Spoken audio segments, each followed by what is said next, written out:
Hi hello everyone, আমি দীপান্বিতা।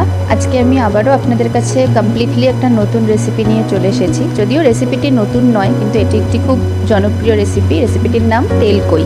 আপনারা এখানে দেখতেই পাচ্ছেন আমি কিছু মশলা নিয়ে নিয়েছি। সাদা জিরে, কাঁচা লঙ্কা, এক টুকরো 1.5 টুকরো মতো আদা, কিছুটা টমেটো, হাফ টমেটো বা একটা ছোটো টমেটো ইজ এনাফ, খানিকটা ধনেপাতা আর অল্প গরম মশলা, মানে গোটা গরম মশলা, এলাচ, লবঙ্গ এবং দারচিনি। প্রথমেই আমি কই মাছগুলোকে ভালোভাবে ভেজে নিচ্ছি। ভালোভাবে কই মাছ ভাজবেন না, কই মাছটা অ্যাকচুয়ালি হালকা সাঁতলে নিলেই এনাফ। দেন আমি একটা টমেটো পিউরি তৈরি করলাম, দেখতেই পেলেন আপনারা। এখন আমি কিছুটা দই, টক দই নিয়ে দইটাকে ভালোভাবে ফেটিয়ে নিচ্ছি। দইটা চেষ্টা করবেন যতটা ভালোভাবে ফেটানো সম্ভব ফেটাবেন, তাতে মানে কোনো রকম কোনো লাম্প তৈরি হবে না মাছের গ্রেভিতে। এর মধ্যে আমি কিছুটা নিয়ে নিলাম Kashmiri red chilli powder. Kashmiri red chilli powder এবং দইটাকে আমি ভালোভাবে ফেটিয়ে নেব। এরপরে আমি তেলের উপরে গোটা গরম মশলা এবং সাদা জিরে দিয়ে দিলাম। তারপরে আমি একটা গোটা তেজপাতা আর কিছুটা শুকনো লঙ্কা দিয়ে ফোড়নটাকে ভালো করে নাড়ব। তেলকইতে একটা জিনিস মাথায় রাখতে হবে, সামান্য পরিমাণ তেলটা বেশি দিলেই ভালো।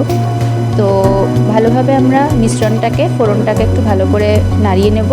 দেন আমি টমেটো পিউরিটা দিয়ে দিলাম।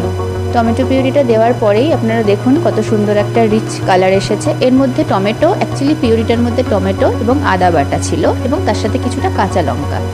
তো আদা, টমেটো আর কাঁচা লঙ্কার যে মিশ্রণটা তৈরি হয়েছিল, তো সেই মিশ্রণটাকে আমি তেলে দিয়ে দিলাম। দিয়ে যতক্ষণ মশলাটার থেকে না তেল ছাড়বে, ভালোভাবে মশলাটাকে কষাতে হবে, গ্যাসটাকে সিমে রেখে, আঁচটা কম রেখে। এরপরে আমি একে একে কই মাছগুলোকে ওপরে দিয়ে দিলাম।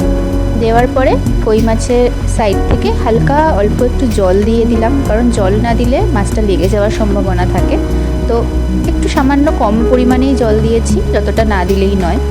তো এবারে আমি কই মাছগুলোকে ভালোভাবে ঢেকে খানিকক্ষণ রান্না হতে দিলাম। আপনারা দেখতেই পাচ্ছেন কত সুন্দর একটা কালার এসেছে।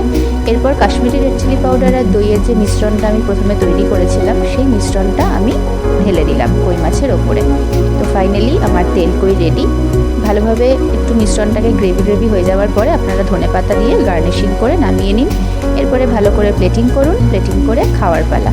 Thank you so much. আপনাদের যদি রেসিপিটি কোনোভাবে ভালো লেগে থাকে তাহলে প্লিজ আমার চ্যানেলটিকে সাবস্ক্রাইব করবেন, like and share. Thank you.